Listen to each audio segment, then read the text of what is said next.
Well, first up, this is actually a report as requested by Evan, actually demanded. Otherwise, I wouldn't do this because you guys don't realise I'm actually looking at myself, which is rather painful. So anyway, I digress. Look, this is firstly about an article we've just written on the ring. And as you probably know, we have a few now. We have three, two from Lemuria and one from Atlantis. And this is primarily about the Atlantean ring. And in particular, it's about developments that we've picked up on, one of which is, and a couple I'll mention now, but there is an article if you want to read it, but we'll do a couple irrespective of whether you do or don't. One part of the article is devoted to the fact for quite a few articles and some attempts at ceremonies, we've tried to clean the ring because it was tainted.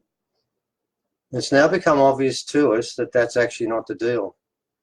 It's what you get now is what you deal with, and we're supposed to deal with this in a different way, but I've been told by quite a few different people that have some degree of understanding what's going on that it should be left. And the article is primarily about the fact that we've now decided it still has that power, but it might be able to see both sides of the equation, which in the long run may be a help in times to come. So the article mentions that, and it also goes into some detail that gives a bit more of a perspective. And in that respect, I'm going to refer us back to a place called Carrion and the Carrion glyphs. And there is one glyph which stands apart from the 300 odd. And it's not because it's on a different panel to the others, because there are three different panels and two relate to one story, one to the Egyptian and something else. But it's because it's separate to every other engraving there, and it's basically in the ground, on the dirt. And it's of a woman that's obviously pregnant, and what's taking place is her arms are standing forward like that, both her arms are standing forward. And then she's holding a shaft, which we have recognized in Ray Johnson's manual as being a golden shaft. But what was weird was above and below her arms was half of her, like a semicircle, half a circle there and half a circle on the other side. Like it was originally one circle that had been broken in some way. And I thought it could have been a person, a child coming out of the mother, but I couldn't see the arms and no one knew what it was. Well, we now think that's a story about the ring being brought to Australia. When it was first brought to Australia, it was brought to Carrion, which is on 33 degrees. And remembering that the ring was buried at Hill End, 1.5 meters beneath the surface, which is 33 degrees, it's not a big leap to assume there might be a link there. We were put onto this because psychics have told us they'd seen that link and seen Carrion as a place where they were there. But what we found with that glyph is it's of a woman and she's holding a golden staff. Now remember, the stories are when the ring was taken from Atlantis, it was carried on a golden staff because the inner temple of Poseidon is made from orichalcum and gold, and they go together. So therefore it carried it. It was buried in a gold site because that's where it goes. So that's all cool, we understood that. But the fact is, it looks to me like it is a woman holding that shaft, and separate from the other narratives, not part of anything else. Now, we suspect that Carrion might be actually recording the arrival of the Ring of Atlantis on its way to Hill End. And I remember, but I've had two psychics who told me, one in particular, which I go into in this actually report, of her facing westward with the ring, not the actual seaside. Now, really, that's interesting because it makes sense of something else that's on the actual Carrion site. It makes a lot more sense to me. And that's this, that on that site, there is a story which we don't dispute of two brothers coming here, and we see the name Neftejeb inside a cartouche, we don't argue with that, of the ships being badly wrecked, them being knocked around and landing here and staying here for a while. We don't dispute that. We think that's true. And there's also a story there of Nefertari, one of the two sons of Khufu. And that may not be the right pronunciation. Bob Newton says it's a bit different. It could be. I'm not an Egyptologist. But there is a narrative there that acknowledges that. And here's the weird part. The ships are knocked about. They're not seaworthy. They've been knocked about. So what does one of the two brothers do? According to the narrative, goes west for 2 seasons. Was attacked by mozzies and got bitten by a snake twice and died. Why? You've just got to a new land. You're trying to make first contact with them. Why is it when you've just had the crap knocked out of you? As soon as you get there, one of the two brothers does a runner into foreign countries never been before. It's during a drought. They say it was a drought with horrible conditions. 2 seasons is a fair way. There and back would be about how far it would take you to walk the hill end and back. Anyway, the point I'm getting at is very simply is why would he go there? What would be the point? It seems a pointless thing to do when you've landed new land. It's a bit like Christopher Columbus landing somewhere and saying, okay, I'm now on the shores of Australia, of America. I think I'll nip off to Utah and hang around the desert for a while and then come back and just see how it goes. That's not how they did it. But apparently this time around they did. Well, I wouldn't do it unless it was something that really made it important. If it was one of the 3 rings from Atlantis and Khufu knew about it, maybe that's one of the reasons they came. I'll never know, but it's a potential, it's a possibility.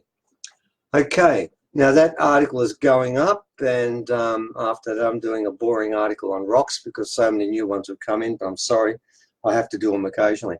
But in the meantime, I want to first of all thank people who came to our first attempt at a sort of a cooperative, equally profit-sharing arrangement at Byron when we put on our first show, which is our ancient ancestry, what comes next. Now, there's some mistakes we made which we'll improve on for sure, and it was really nice to use people as a practice point for this, because what's come out of that is 2 things. Firstly, that resort, which is called the Discovery Holiday Resort, I think in Byron, which is 35 acres, and it's a really fantastic spot. Everyone there really enjoyed the place and where it was, and you could stay there the night, and we supplied for lunch on the first day, the whole thing, and it worked really well. Now we're going to do it again. Same deals apply, everything is shared, Evan does all the work for nothing. They've put in the venue for nothing, and this time they've given us a weekend, which makes it easier. And I think it's the 6th and 7th or March all around there. It's the first weekend in that month. And what we're doing there this time is a completely different theme. That's the point of this. They'll always be thematic. And this one's based around, believe it or not, something Winston Churchill said, and I can't remember it exactly. And it was something about history. And he should know because he was involved in manipulating history, so he knows how it goes. And he basically said that everything that's taken away from the truth of history diminishes humans as a race. Because everything you don't know about yourself from the past culminates on what you know about yourself today and where you go. And what he was basically saying is that history was written by the victors, and often so many things about our past have been taken away. We really don't understand where we come from, and we don't know where we're taking ourselves. So this time around, we're looking at history from a different point of view of vital pieces of history that have been taken away from humanity that we need back now. So we've done this from a different viewpoint. Barry Eaton's going to come along and talk about an integral part of our history. And the 101 of any psychology or psychiatric work that's ever done is the acknowledgement that we come here with past lives, and with that comes associated baggage from before. That. He talks about the fact that we prove that we do have a past life, and it's part of how we should factor in who we are today. So that's one way of looking at it. Then we've done it from a different viewpoint. Leah, who spoke last time, on spoke again because she's got so many different aspects to the story. She's both remembering in the past life and being given by people, extraterrestrials. And this part relates to the time when she was on this planet as an Atlantean, which rings with the ring, of course. And she was there for the fall. And that story of humanity and whatever other species were involved in being overtaken by technology and losing their spiritual compass, which is so much a part of today, and why this place is falling apart, is so poignant, because it's everything you hear, you keep saying, yeah, I've seen that, done that. It's the same story again. And it's a part of our history. Atlantis should be a reminder of what we will do if we continue down this path much longer. So it's an important part of our history again. And in each case, what we're doing is we're looking at a different part of that story. Then we're going to try something completely different with a lady, wonderful lady, got an Order of Australia for community work in Carry-On, and was basically the person that was the focal point in saving the Carry-On Gosford glyphs. But she's got a story about her parents. And that story is based around something I keep remembering now. In Turkey today, if I was a Turk and I lived there and I started talking about the massacre of 1 million Armenians at the turn of the 20th century, or 19th century rather, when it became about 1900 and something, whatever that means, they were killed. Genocide took place. We do it all the time. It happens everywhere. Well, it doesn't happen in Turkey. If I said that right now, I'd go to jail. And I'm probably in some trouble for even saying it now, because that piece of history is being sanitized and taken away. And this is what we do. Now, Nina's story is about her parents who were at and were Jews and were captured and part of Auschwitz from start to finish and survived it. And their account is called Don't Cry, Dance. And it's a different way of looking at something that's horrific that should never be forgotten, but it's not done the same way you would expect. And it's a poignant story of how humans can overcome everything, and we've been through everything, but we should never forget. And in fact, the title for this presentation is taken from Nina's book, and it means basically along the lines of we should never forget our past, all of it. It's what makes us today. So, ladies and gentlemen, and then on the second day, what we're doing is we're going to do workshops, but this time it's going to be different insofar as we're going to do a rock workshop again, because that's very important, and we'll change that presentation. But what we're also doing at the moment, and something's turned up on our thing now, oh good, thank God for that, I didn't know you were that. We're doing a workshop, Barry Eaton's doing a workshop on contacting past lives, and Nina, on that occasion, that's when she's going to talk. On the first day, she's going to talk about how the community saved carry-on, how important it is to carry on glyphs. And that's important. That's another piece of history that was really taken from us.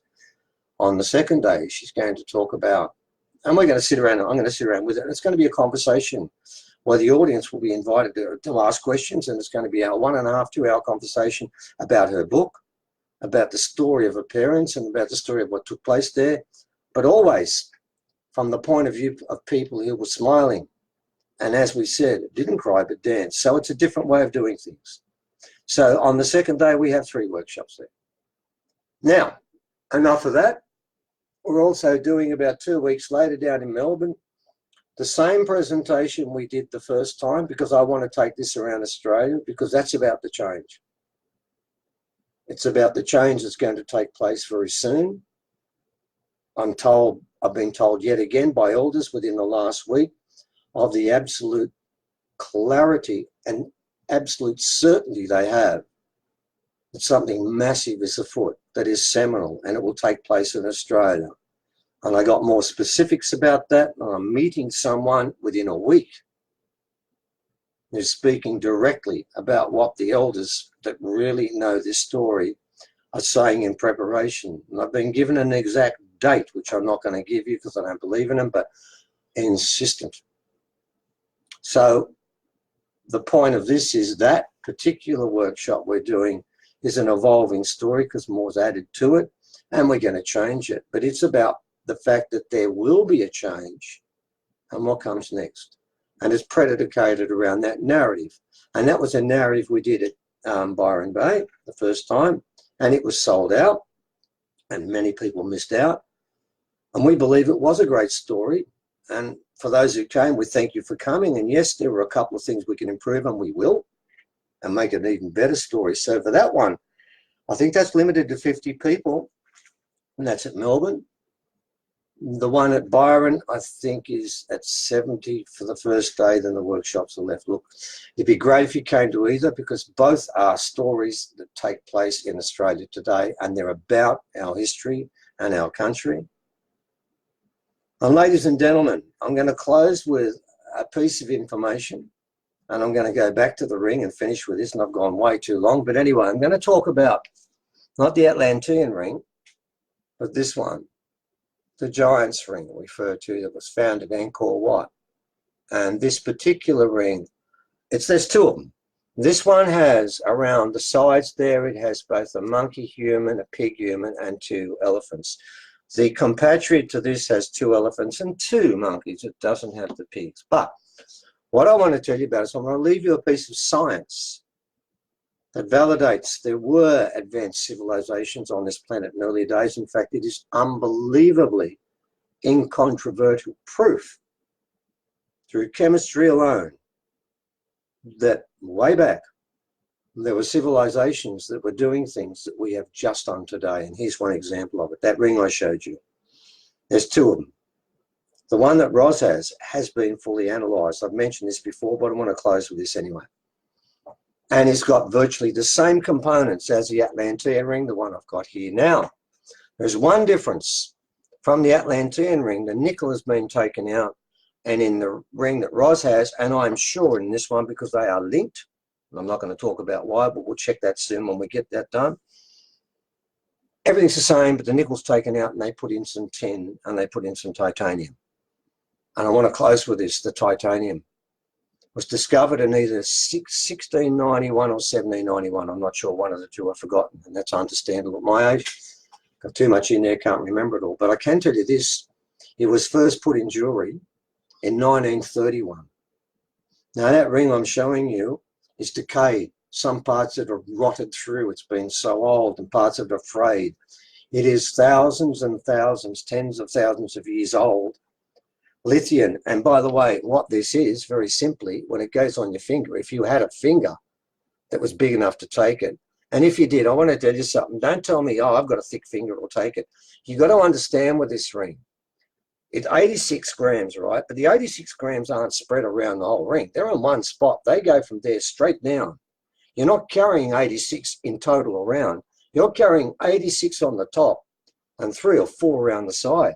And it all points down from the center. You put this on your finger, and you won't. You put it on there long enough, like I'm doing now, and already I can feel at the back of my hand. It is not made for us. Now, irrespective, the titanium was only first put into jewelry, which is what this is. No matter what size, it's jewelry because it goes on a finger, therefore that's its core.